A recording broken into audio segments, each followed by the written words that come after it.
Here I am, in the place to be.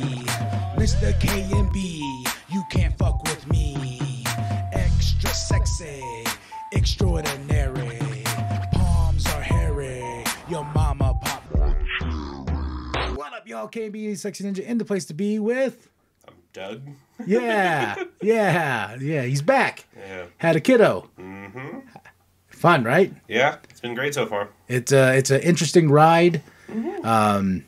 But before we talk about rides, we're going to talk about crazyhoodies.com. Crazyhoodies.com. All designs created by the one and only Big Daddy. It's been a crazy morning for me because he was here. Now we're here. Now, and it's crazy. I was talking to him about it.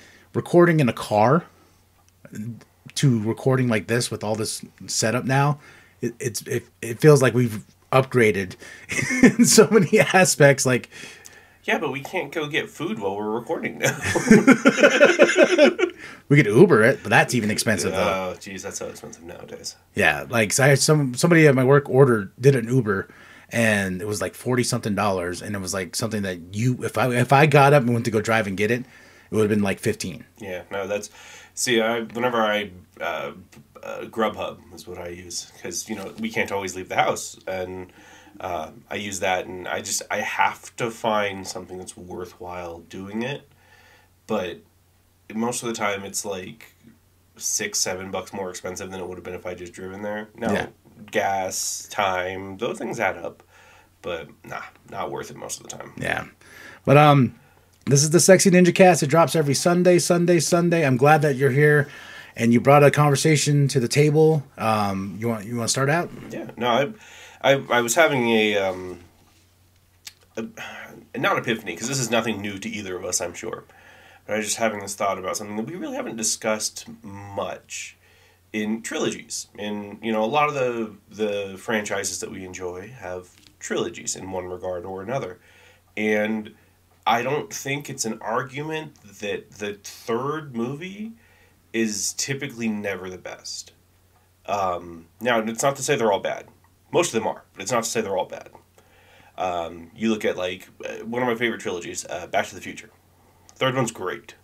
The third one, that's just a good trilogy. It is. Every single one. When ultimately, it's kind of like there's just one really big movie. It's all just telling one story. And the same story, like, to the skating, in the area, then to the manure. I hate manure. Like What's the first two? The third one doesn't follow that one as much. No, not as much, but there's that element there to the storytelling for each of those movies. Mm. Well, and I think it's one of the few movies that you can mix sci-fi and Western, and it actually works really well. Yeah. But then you have not so great ones like X-Men. The first one's okay. Second one is good, real good. I think the second one's fantastic. It's just more than good. I do. Well, and I do too. But it's the third one. Some people like it. Some people don't, and I think it has its merits, but I would not say it's better than X2. No, X2 is one of those like perfections of what, like, remember when that movie came out, I was like, oh my god, like that's what a superhero movie could be, on that level of emotion and to the story itself, and then you tease the Phoenix, and at the end, you get a little, you're like, oh god, the possibilities are endless, and then we got The Last Stand, and we're like, which just mismanaged all of it so badly, and that's ultimately how it goes most of the time. It's even if the third movie is set up, most of the time it gets mishandled real bad.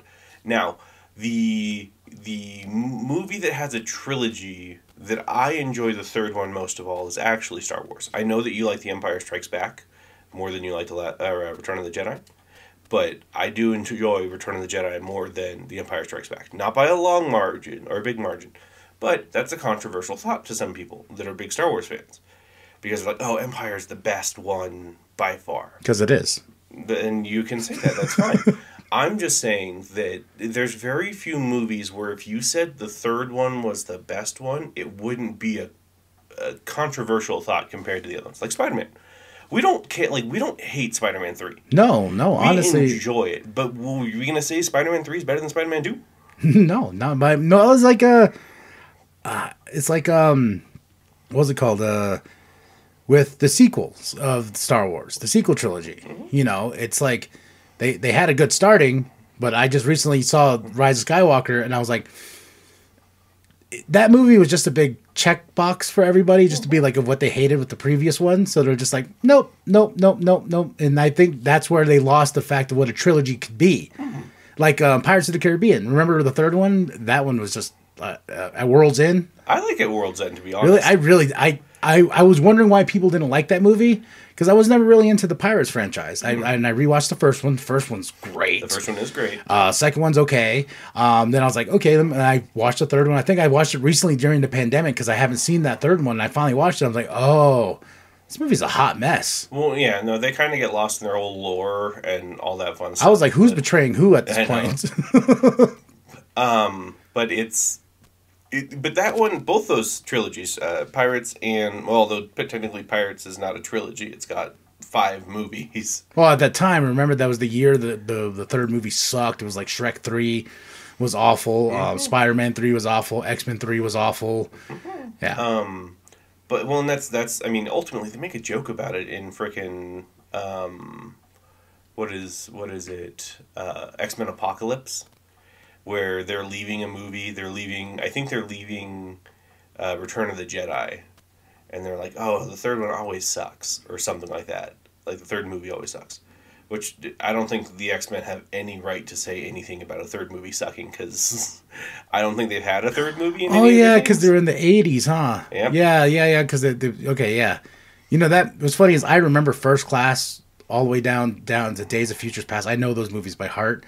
But after that, I can really give a shit less with Apocalypse, especially Dark Phoenix. Like, I can't even tell you. I couldn't even tell you if there was a story in that movie. I mean, there was. Yeah, I mean, I did that one as a double feature with John Wick, and that was definitely the by far weaker of those two. Yeah. But no, it's ultimately, and it doesn't really matter much of the thing, like what franchise it is. Trilogies. The third one typically, even if it doesn't suck, it's definitely never really the best one. And like Pirates and what was the other one you brought up? The sequel trilogy? Oh yeah, the sequel trilogy. The first ones are the best ones on those ones. Yeah. Like the first one in Pirates is a self-contained story. Yeah. The second and third one are just one big story being told together. So that kind of makes sense.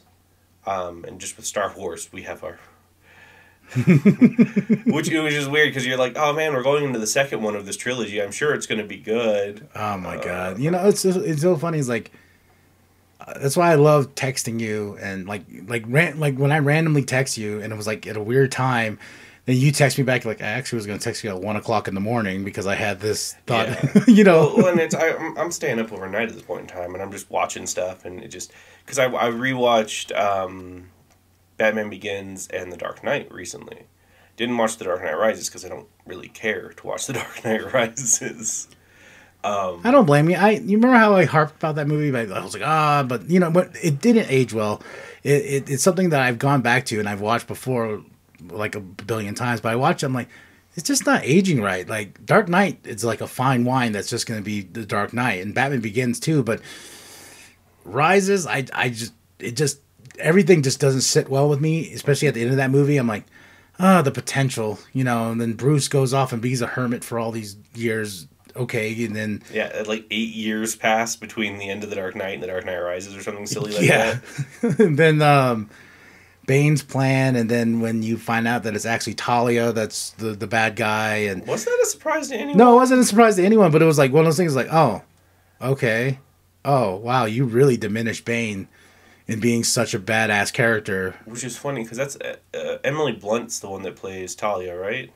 No. No, it's not Emily Blunt? No, it's not Emily Blunt. Let me look it up right now. This is why we have the internet. Yeah. But no, so story to anyone who doesn't know about us on that movie is when it first was coming out, like midnight premiere, we decided like there was the Dark Knight Trilogy. Marion Cotillard? Okay. Yeah, I have no idea who she is. Is she the one from Inception? Yes. Okay. She looks a lot like Emily Blunt to me. But when we went and saw that, the funny thing was like, your brother and I both slept through one of the movies each. Just because we'd seen them so much. Like, not that we didn't enjoy watching them in theaters, but we slept through them. And then I had a broken tailbone, remember? Yeah. I mean, we'll have to talk about our Avengers one at some point, too. Oh, yeah. But then we get to The Dark Knight Rises. Watching it, I'm not super into it at that point. Like, it's not going the great way. Then, I want to say about 2/3 of the way through the movie, maybe a little further than that, power goes out. Oh, man.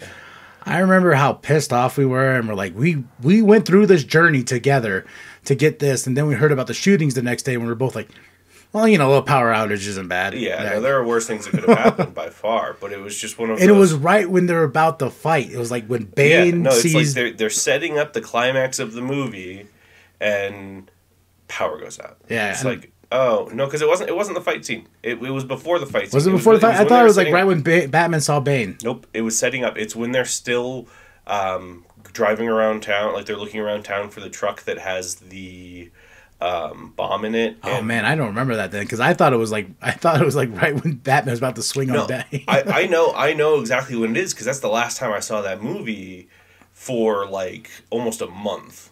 Because I didn't want to finish watching it, because I was just like, I am not impressed by this whatsoever. I went the next day. Remember, I went the next morning. Go the next morning, and then you're like, dude, you need to see the rest of this, and I still didn't. And what's funny about that, because I remember being like, when I got home and the wife was asleep, and she was like, "So, what'd you think of your movie?" I was like, "I don't know. I like the power went out. I'm going first thing in the morning as soon as I get up, you know." That was before the kids, so I was just like, I'm gonna go. No, but yeah, it didn't endear itself to me. And then even after watching the rest of it, I just didn't care. Like, that movie, The Dark Knight, makes you invested. Batman Begins makes you invested in Bruce's story. Dark Knight makes you kind of more invested in Batman's story. And this one just didn't really do anything for me. Well, you know, and that's why I said after rewatching it, and I like the movie, but it's just like the whole Joseph Gordon thing, John Blake, you know, the Robin. I was just like, that is so dumb. Like it's one of those dumb things, especially when I was like, what? You know, you could have been like, oh, your maiden name was Grayson or something of that nature, not something Robin. Something subtle. Yeah. Because I remember being in that theater, and after when he's like, "Oh yeah, why don't your other name's better, Robin?" I'm like, "Are you fucking kidding me?" I was like, "That's how you're gonna say?" You couldn't be like he was Grayson before, but no, we just got to say Robin just for in general. And I remember defending that. I was like, "Oh well, you know, to the main audience, you know, not everyone knows Dick, Tim, Dre, you know, everybody like that." But it was like watching it now, I'm like, yeah. We could have gone a different route. Oh, it was very cringy just when that happens, and it's like the Solo moment when he got his name. Yeah, no, it's not quite as bad as that, but yeah, I get where you're coming from. Yeah, but ultimately, and that's a lot of Trilogy's failings, is when you're trying to tell a story, and the story's already been told in a very good way.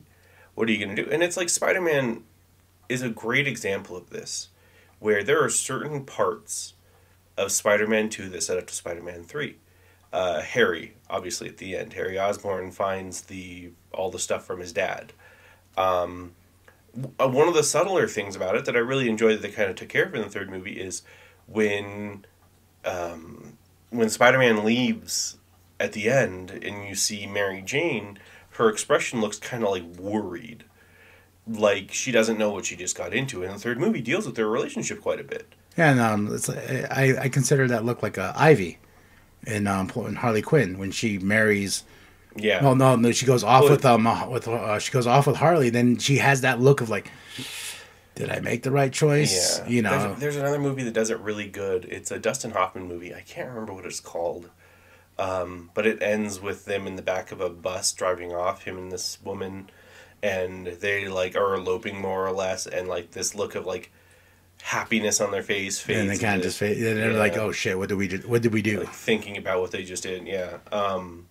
But no, and that was really well set up. It was horribly managed in the third one, but it was very well set up. Well, you know, with the third one that makes me laugh is when I was like, when she kisses Harry and they're doing a little dance thing in the kitchen and whatnot. I'm just like, Man, girl, you're too easy. Like No, that's the truth. Let's see. First movie, she's dating Harry, kisses Spider-Man. Yeah. Who she doesn't know is... Then falls in love with Spider-Man because she's like, that kiss. And then is in love, like, loves Spider-Man, but then kisses Peter. Yeah, not knowing that he's Spider-Man's like, oh, wait. Then Jonah's son. She was with him, Yeah. you know. No, I remember the scene in the second one that kind of makes me laugh. Kind of like, oh, she wants to be with Spider-Man. So when she kisses his son upside down just to see. Just to see, and she's like, And no, for him, homie was like, wow, that was so good. And I was like, and she was like, eh. Yeah. And then she's still engaged to him when she finds out that Peter is, Spider-Man's. She left the wedding. Yeah. Like, she didn't even because she had time. Obviously, that night was not, even if that night was the night before the wedding, it was still the night before, and she could have been like, hey, yo, I'm in love with someone else. I'm sorry. Like, you're a really good guy. Your dad's an asshole, but you're a really good guy. Tell him don't open the caviar. Yeah. No. Let's go to another set of trilogies that we haven't really brought up because they're kind of awkward in how they're trilogies. Captain America, Iron Man, and Thor. Ah. Because I will say... Well, is Thor considered a trilogy now? Because now that the fourth one? It's still, we could still talk about the original trilogy. Okay. Captain America... I mean, I think the Winter Soldier is the best one. I love the first Avengers. But I think Winter Soldier is the better one. Very different in tone. It's kind of like how Batman Begins and Dark Knight is. I told you in Batman Begins, it has like that goldish tone to it. The city is very... The incandescent nighttime light tone. Yeah. Like it's very like in its own thing. Like it's in its own little world. Then when you get to Dark Knight, it's like, oh, no, we're in the real world. We're in the real world, a lot of blue. Lots of blue. But with Captain America, the first one's very... It's 90% set in the 1940s. Yeah. So it's very, not literally, but it feels very film grainy and brown, but not the normal modern day brown, but like an old classic-y brown. Yeah, then the second one, they definitely got more money. Yeah. And that's what I love about sequels when they actually get greenlit, because you can see from production, like, even though the first Avenger still looks good, like his suit looks incredible. Mm-hmm. And he gets that upgrade, to the second one, because I really like the star, Steve Rogers, secret super shield agent, look. But you can tell when money is finally put on the table. And it's like the first Iron Man. First Iron Man's very if you put those movies back to back, I think they fit. I think Iron Man 1 and 2 fit better in that tone. Then the third one goes off into weird. Yeah. Christmas. Yeah. It's... if we are arguing that, what makes a Christmas movie, I will argue to my dying breath that Iron Man should be considered a Christmas movie if a lot of these other things like Die Hard or whatever are considered a Christmas movie. Oh, yeah, 100%. Man, because I hate the argument of, Die Hard's a Christmas movie. I'm like, no, not really. It's not at all a Christmas movie, but, I remember we had this conversation about this, and you brought up, well, if these guys want to be not budge on this Die Hard thing, then Iron Man 3 is a Christmas movie. It's got some Christmas music in it. It takes place at Christmas. Christmas is not a central tone of the movie whatsoever. Was there any gifts given in that movie? Yeah, he gives the giant bunny to Pepper. Oh, yeah. That movie's so far erased in my mind. You fine? Yeah, sorry. I needed a shift. No, that movie's so... I kind of remember the movie, but I don't remember the movie. Because it's just one of those movies that just didn't stick. Yeah, So I've been staying up late and watching stuff. Actually, I've been watching stuff, but I've been predominantly kind of watching Marvel. Star Wars too. But I was kind of trying to watch it in order. That is the hardest bit, one of the hardest bits to get through is Phase 2. Now, for me. Phase 1, super easy. I absolutely hate, and I kind of understand the legal reasons why, but I absolutely hate that Disney Plus does not have The Incredible Hulk.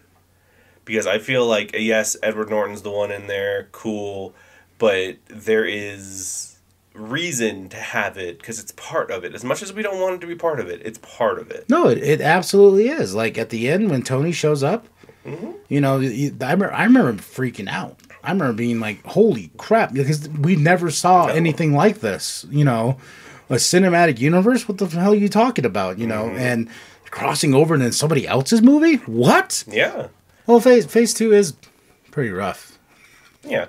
Well, no, and it's the middle part for a lot of trilogies too, which, you know, shooting or bright star out of that entire thing, Captain America. Like, and it's Iron Man would be one I would fall under out of the trilogy. The first one's probably the strongest.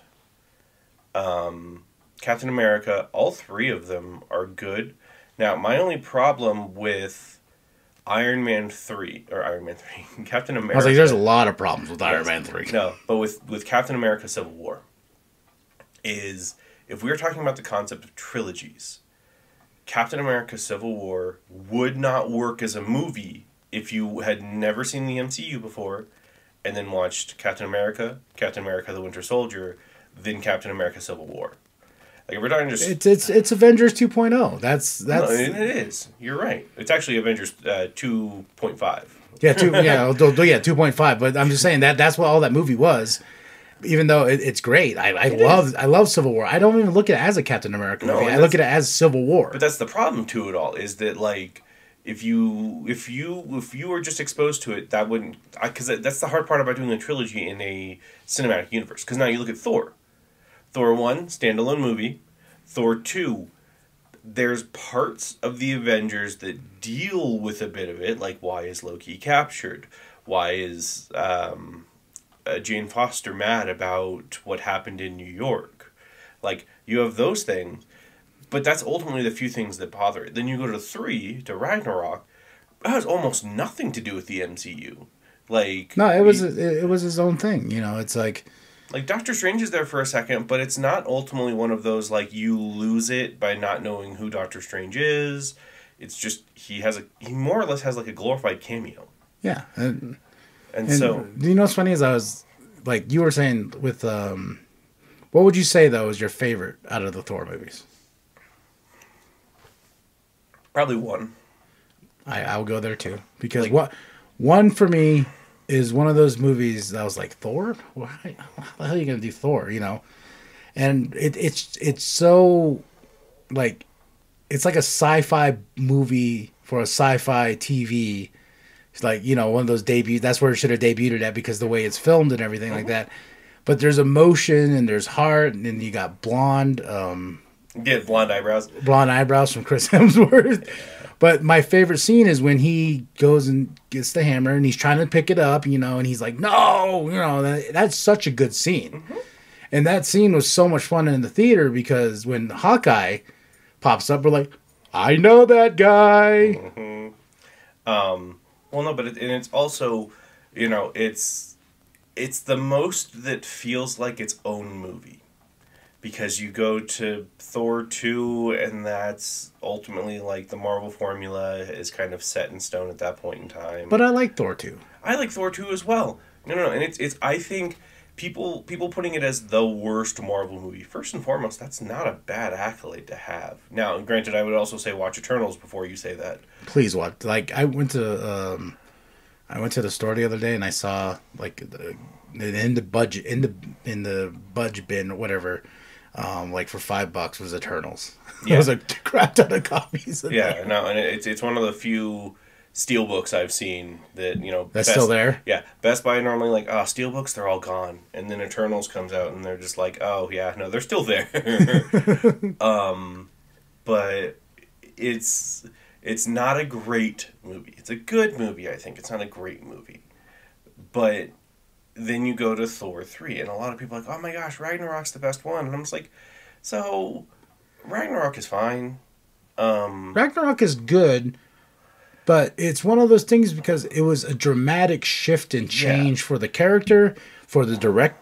It's not the same. Like, yeah, it's really its own thing. Yeah. And I think that's why Love and Thunder fell that way to the wayside for a lot of people, especially like you, because it kept the same tone, but it didn't have the same heart. I think the thing that bothers me the most about Ragnarok, and in part bothers me quite a bit about Love and Thunder, is Thor in the first movie. He is arrogant, but not an idiot. Like, he doesn't know Earth ways, per se, but on Asgard, he is very well, adjusted. Then you go to the Dark World, kind of the same thing. Like, there's a few things here or there where he does some silly stuff. Cool. Third one makes him stupid. Like, it flat out takes whatever IQ he had and just buries it in the ground. Where, if you, like, overall as a movie, it's very fun. But as far as to the character of Thor, it's real, real dumb. Well, you go from a very dark Thor in Infinity War, someone who's been dragged down, seen everyone die, and this and that is just, then you go to Ragnarok or Love and Thunder, and it's kind of like, oh, well, I was seeing this character evolve so well throughout these movies, and now you're taking them back to peg one. Well, and that's the problem, too, though, is that Ragnarok comes before Infinity War. And then Love and Thunder comes after Endgame. So you have this, like, weird two outliers in those two movies, in the Thor movies, where you have this character progressively building. Then you have the Avengers, where he's still very stoic. He's the more or less the stoic one of the group with Captain America. Like, the both of them kind of make up this, like, weird serious ones. Then you go to Age of Ultron, he's still pretty serious. And now he's like, oh my gosh, I need to find these Infinity Stones. Then you go to Ragnarok, where he's just an idiot. Then you cut back to Infinity War at the end of Ragnarok, where he says some stupid stuff, but he's also amongst the Guardians at that point, and he's actually very intelligent compared to how they treat most of them. Then he goes to Nidavellir, he has a self-sacrificing thing, and you cut back to Earth when he's a freaking badass again. Then you go to Endgame where he has his depression, which he's kind of treated as a joke at that point in time. And then you cut to Love and Thunder, where he's still just a joke. Like, even though he's in shape now, he's a joke. And I'm just like, that sucks. But we kind of lost the tangent on trilogies. No, I have a trilogy in mind. Like, now that I'm just thinking of trilogies in general. The Ninja Turtles trilogy. Like, I like the third one. I do too, but I will not say it's better than Secret of the Ooze. No, I want to say it's better than Secret of the Ooze, but it's a movie that people hated.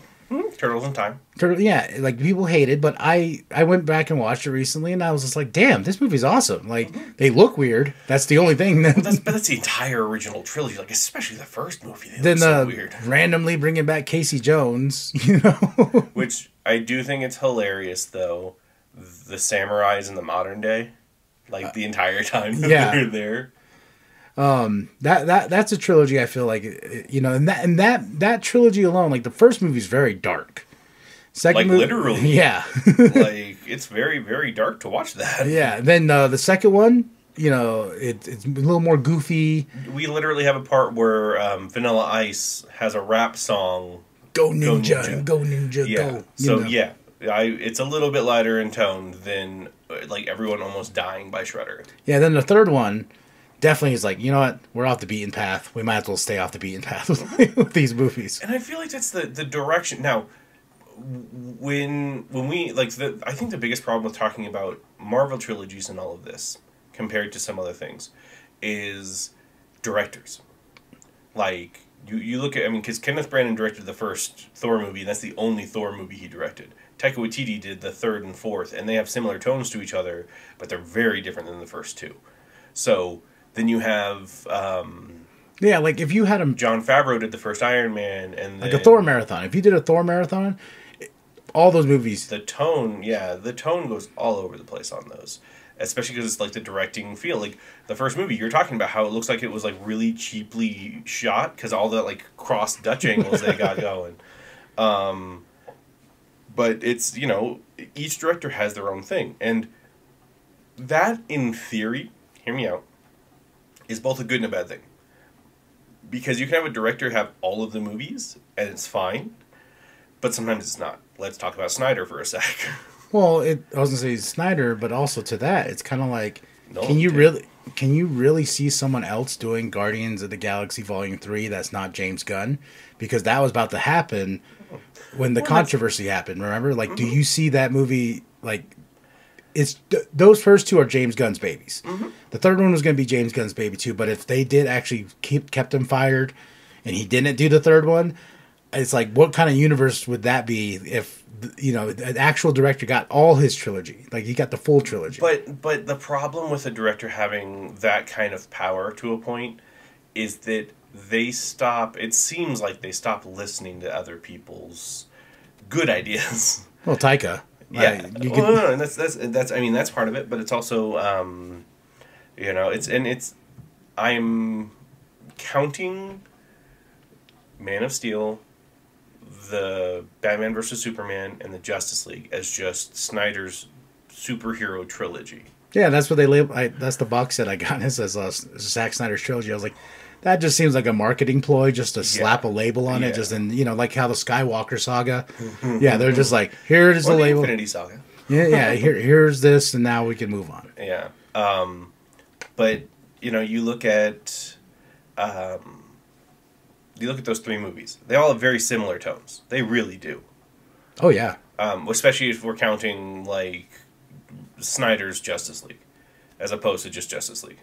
That weird. Talk about two shifts in tone. Yes. Yeah. Now, to be fair, when Justice League first came out, I mean, granted, it was just an okay movie, but I was very happy with the shift in tone. Because, one, I don't like the Man of Steel being as dark and gritty. I like it now. I've gone back recently, and I told you, I've rewatched Man of Steel, and Man of Steel, like, that movie aged really well for me. Yeah. I'm not talking about, I'm not necessarily, the gritty part of the tone, but I'm talking more the overall lighting. Like, this is what I don't like about all of the DC movies that Snyder had his hand in, or that the studio had, where they're like, oh, well, you know, Avengers is all light and fluffy, let's do dark. And you're just like, well, no. Avengers started off, like, mid-toned, then went dark for phase 2, then went to light and fluffy. Where you guys are just doing all this dark, and it's not fun. Like, again, watching even the Dark Knight trilogy, like, the first and second movie have some really fun parts. The first one, when he's first riding the tumbler through the city. Yeah. Oh, gosh, that is one of my favorite scenes in that movie, just because of how fun it is. It hits all the windows and stuff like that. I always wondered, like, the day after, he's like... No, that was the Dark Knight. Oh, Dark Knight. Oh, but then Dark Knight, when he hits all those windows, I was always wondering if he's like, hey, Alfred, make sure... those cars on Avenue Boulevard. No. The first one's when he's hopping from roof to roof. Yeah. What street is he on? He's not on the street. He's on the roof. Because we've never seen that before. No, and that was fun though. Like, and then even when Alfred at the end, he's just like, the only reason I didn't call the men in white coats is because you said this wasn't about thrills. And he's like, it's not. He's like, well, tell me what this is. And he, like, shows, like, the... Damn good television. Like, dang! And then the second one, like, the scene when, what's his name? The broker or whatever is like, I found that your baby is what's hopping on rooftops. And he's like, so let me get this... Like, Lucius like, so let me get this straight. You think your boss, a billionaire, is... at night, dressing with a vigilante, beating bloody to a bloody pulp, and you want to blackmail this man? Good luck. You're just like, dang. Yeah, and that's why when you say that, like, the third one is just depressing. It is. There's no fun to it. There, even moments they try to achieve that, like when he goes to the doctor because he has to go see Gordon. Mm-hmm. You know, there's a little bit of comedy there. But that movie overall is like, we're serious. We're going to have a really serious ending. You're going to think he's dead, but he's not dead. You know, so like in Dark Knight, one of my favorite scenes of all time is when he's like, okay, I got to give this up. We're going to make Harvey's the face, and they're burning everything. And he's like, Alfred, burn it all. I don't want Lucius or Rachel to get caught up in all this and whatnot. And then they're walking out, and he's like, what did he say? Oh, you need to make me an accomplice. Accomplice? I'm gonna. Thing's your idea. No, but that's the lightness of tone. Which I don't know what happened with Nolan between the two of those movies that made him not want to do that. But there was this lightness of tone, even in the darkness of it, that made it a fun experience to watch. And that's what when Rachel dies, it hits you. especially when the note is read and he has to burn the note. Like it hit me when the first time I saw it because I was like, I more or less I didn't give a fuck about Rachel because I have my issues with her as a character, but I more or less gave a fuck about Bruce, who was like sitting there. That's that iconic scene of him sitting there, no cowl, and he's like, Alfred, I messed up. She was going to choose me, and Alfred's like, oh shit, I know she's not. But yeah, he's like, let me take that little note. What's that? Nothing. Don't worry about it. For later time. Yeah. But then they screw that up in the third movie when Alfred just tells him. That was Alfred being a dick. That was Alfred being a dick, but Bruce was being a dick right back. Yeah, so that was justified because he's like, oh yeah? Well, guess what? Your dead ex-girlfriend wasn't going to be your dead ex-girlfriend. Huh? She was going to choose Hobby. And it's like, damn, Alfred. No, but that wasn't a fun movie. Like, that's the thing is, when we go see movies, we go to have fun. We go to enjoy ourselves, especially superhero movies. Like, I think one of the few exceptions to that may be Watchmen. Like, you go and watch Watchmen, that is not for a fun time, I don't think. Unless you want to see, Big Blue Dick. Oh, my God. I was, like, wondering, I was like, how are they going to do that? Because, I'm a big comic book guy. I read the comic books. I know his dick is shown in there. I was like, wonder how you can do it, especially when he's big giant. And I was like, oh, no. All right. Well, he has a little Speedo thing, but it's there. Yeah. That blue penis is there. Yep. Well, and then another shift of tones. It's like, because that's when Snyder put out Watchmen, then that Sucker Punch movie. That. Yeah, but going back to the DC trilogy, I don't know, man. I think now that it's done, it's out there. I think it's a great trilogy. But it took a lot to get that third Justice League. Well, not a lot to get the Justice League. We've had our arguments back and forth about it, and you were against it, And I mean, it's the concept of it. It's the concept of when something is released, re-releasing it. Which now, to be very fair, if that was the first time that DC had ever done that with their superhero movies, that's fine. But we can go all the way back to the friggin' 1970s with the Richard Donner cut of the original Superman movie. Yeah. Where you're just like, okay, so you had a decent product here, and you fucked it up. Well, it's like, what's crazy is, like, not many people know this, but for the first movie, there's an expanded edition that adds on an hour or 30 minutes or something like that. But that was for TV, which is weird if you think about it, because usually things that go on TV, they try to cut down for commercials and this and that. And then there's this TV version that's longer than the actual theatrical version that's out there. I don't know. The original TV or the TV series that was It, when they made that, that was super long. I mean, it never came to theaters, but like the original It movie, yeah, the TV series, the 2 VHS rocking, TV movie. Mm-hmm. But yeah, no, I understand that, and that's another trilogy that we haven't touched on at all. Although it's technically a quadrilogy because it's got all four of them. But the first three Superman movies, like that third one, I like the third one. No, and it goes all because that's the Richard Pryor one. Yeah, where he's just like he makes an evil Superman, and he's a computer genius. Like it's just one of those things. Like, okay, sure, take me on this ride. Yeah, no, and that scene alone where he goes skiing down. Yeah, and the cheesy aspect of the evil Superman, and then he's drinking at the bar and he's flicking the peanuts. Let's not talk about the fourth one though.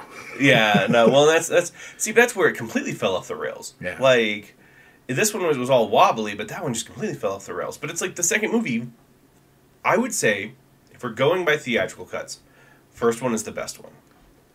Second one was fine. Third one's not quite as fine as the second one. Superman? Yeah. And then we have the Richard Donner cut. Oh, okay. Well, that's what I'm saying. It's theatrical releases. The first one, second one, third one, in that order. The theatrical releases, Richard Donner cut is better than the first Superman. Then you have the first Superman. Now, I personally think the biggest failing of the first Superman, which is kind of something to do in the second one too, that opening sequence takes forever. Takes forever. I know. But that's movies in the 70s. I usually fast forward through that, like, because I'm like, okay, I've heard the song, and I see the names, they all fly to the screen, I can fast forward through that, let's just get to the movie. Mm-hmm. And I don't know, with the first movie, I liked the first movie, but the whole stuff on Krypton. I don't know. It dragged on way too long. It dragged on way too long, and then it was just like, okay, come on, I want to let's get to the fun. Let's get to the fun of Superman and Clark and whatnot. And then when he finally gets to Earth and Metropolis, and that's when the movie actually picks up for me. Okay. Sorry, like I said, phlegmy.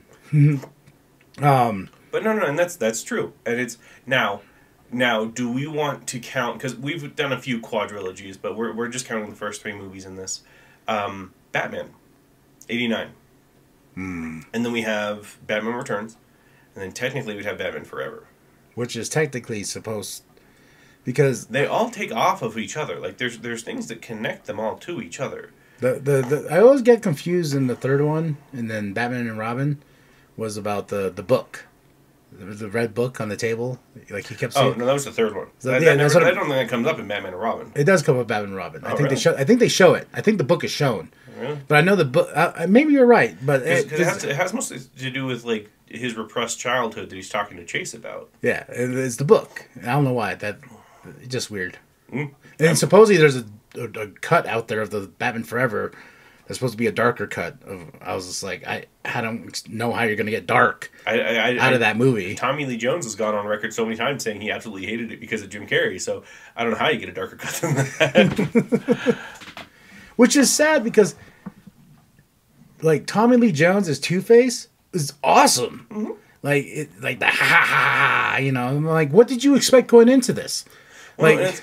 Well, yeah, no, but it's also like if you look at Two-Face as a character prior to that, and even after that, as far as like he's taken care of in the animated series or in the comic books, he's not typically a super goofy guy, and so I could understand if Tommy Lee Jones was like, hey, you're playing a former district attorney that was physically marred, and now you want revenge against Batman for failing. Now you wear these weird clothes that are all crazy, you know. Yeah. But no, and that's I would say out of those 3 movies, my favorite one is probably the first Batman. Oh yeah, like I've told you this a billion times. As growing up, Batman Returns was by far my favorite movie of all time.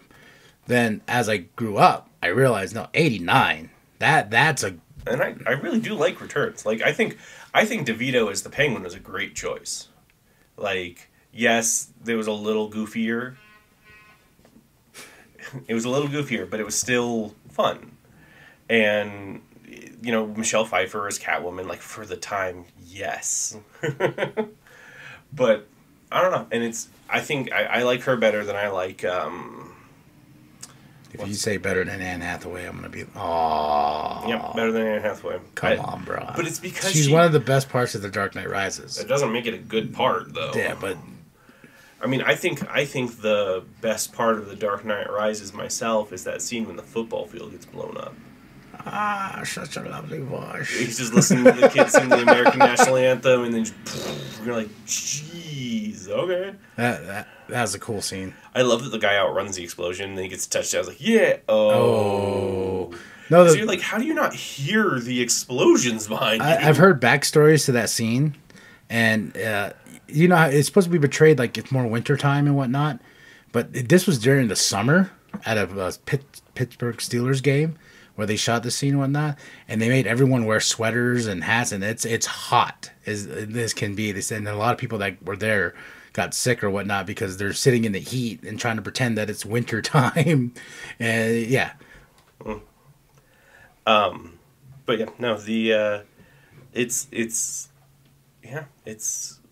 But that's I mean, it's funny that most trilogies do kind of revolve around superhero movies or things to that nature, like fantasy. Wait, Indiana Jones. That's still a fantasy movie, technically. Action adventure. Yeah. Would it be more under? No, I wouldn't say fantasy. Yeah, and that is one. I mean, people really like the Temple of Doom. And The Last Crusade does have its issues, but I really do like The Last Crusade a lot. Temple of Doom confused the fuck out of me. I remember when I saw Temple of Doom, I was like, wait, so this is before Raiders? Wait, what? You know? Yeah, that wasn't a common thing to have. I mean, granted, trilogies weren't a common thing back then, but yeah it wasn't. It was just kind of all over the place. And Jurassic Park. That's another big one that we haven't touched on. The trilogy. So you want to just go with the first three? Well, because technically there's a Jurassic Park and then there's Jurassic World. Oh yeah, well. So there's 2 trilogies. I like 3. I think 3 is fine. 3's. I don't like Lost World. Oh man, I love Lost World. Lost World is actually my favorite of them. Really? Yeah. I don't know. They lean into the Goldblum and they lean into the Goldblum. They do, and then it's fun. Like I think the thing. I guess I should rephrase that. First one's actually my favorite, but second one up until the last 30 minutes is my favorite. If they cut the San Diego scene from all of that, it would be perfect. It would be. I would love it, because it feels like the movie's ending. Like they get off the island and they're going back, and then it's like, oh no! Now by the way, we're gonna bring the dinosaur here. And it's so funny in that when you actually see where they're gonna have them, I'm like, that place doesn't seem big enough for all these dinosaurs that you want them to bring over. Yeah, with it looks like the area in which they shot just for the releasing of the animals. Yeah, it's 4 times as big as the place they were going to put them. They were all in tiny cages. Come on. But no, if I would say I love the third one. Second one, if I had to give them first, third, second, if I had to do that, and with the newer ones, the Jurassic World trilogy, they're just in order for me. 1, 2, 3 on the worlds. World is fine. What is the second one? Fallen Kingdom. Dumb. No, I love Fallen Kingdom so much because I that movie gave me hope before the third one was even a thing, to where they're saying goodbye to the island, and then the Brachiosaurus is that's the last thing you see on the island. He's about to die and whatnot. I was like, oh my gosh! And then when they were all released into the world, I was like, the possibilities of where we can go in the third movie. This is going to be great. This is going to be awesome. Then we saw the third movie, and I was like, locusts. Okay. Now we're just going to treat all the dinosaurs like horses. Yeah, we're going to have the dinosaurs all in the world, not explaining how, over the course of, 5 years, the dinosaurs have procreated enough to be that sufficient. Because it's when they let them out at the end of frickin' Fallen Kingdom, there's, 30 of them that are 10 different species, something like that. Now they're all over the globe. Now people are bootlegging them. Yeah, bootleg dinosaur. How you gonna bootleg a dinosaur? Which yeah. Well, it's to be fair. It's first island is Isla Nublar, and they don't even touch about Isla Sorna. That could be what's going on. People could be pulling them from Isla Sorna, which then also could have been a good place for everything to take place of. And you want to know something crazy? So they released the extended edition with 30 more additional minutes to the movie. Far better. This was like a Dark Knight, Batman versus Superman all over again. Not as good. It didn't make the movie. I didn't watching the extended edition was like, oh, that explains. Okay, oh. All the puzzle pieces were put back into place. Where it was like, I guess this is where the story is. That okay? That character. Oh. But it didn't fix the Ultimate Edition of BVS, where we watched that and went, why was this not the theatrical release? Yeah, this makes things make sense. Yeah, that's how this one is. It's that makes sense, but it doesn't change my opinion about this movie. No, yeah, I understand that. I hated that movie. So yeah, it's so stupid though too, because it's oh, we bring back the original cast, and you're like, no, nostalgia. No need. But it's they have no purpose in the movie. No, in the extended cut, they kind of do ish. But truth of it, if it's not in the theatrical release, it can't count towards the actual story. No, and that's why when I saw that they were releasing an extended cut, because you saw the prologue, right? Yeah. Oh no, I didn't. Remember, I missed the prologue. No, the one they released, the first 15 minutes online or whatever. The one with the T-Rex. Yeah. Yeah. That's added to the starting of the movie. But the other things were added, the hunters, the poacher guys that's going after Blue and whatnot. There's more of who they are, and I was like, oh, okay, you're not just some random fucking hillbilly redneck person that's out here stalking kids and trying to get a dinosaur. I mean, little did we know that the Jurassic World Dominion Dominion was actually a really, really late sequel to The Departed. And plus, too, them going all over the world. Yeah, no. Yeah, and then they're like, well, and this was my problem. My biggest problem after the rewatch was like, so we had to kind of go with storytelling and create another island, basically another place for the dinosaurs to be. That seems kind of lazy. Yeah. That you might as well like brought the other island into the picture. There's 2 islands. It's so funny because they're just like, someone brought up, why are they not just taking the dinosaurs from Isla Nublar to Isla Sorna? And, like, literally just moving them 60 miles as opposed to going all the way to California in Fallen Kingdom. Going all the way to California to have this stupid auction. Yeah. So, And their motivations behind creating these new dinosaurs, like Wu. I love that Wu was kind of a background character in the first one. Yeah, and then he was the bad guy, but then in the third movie, he just has like, oh, I messed up.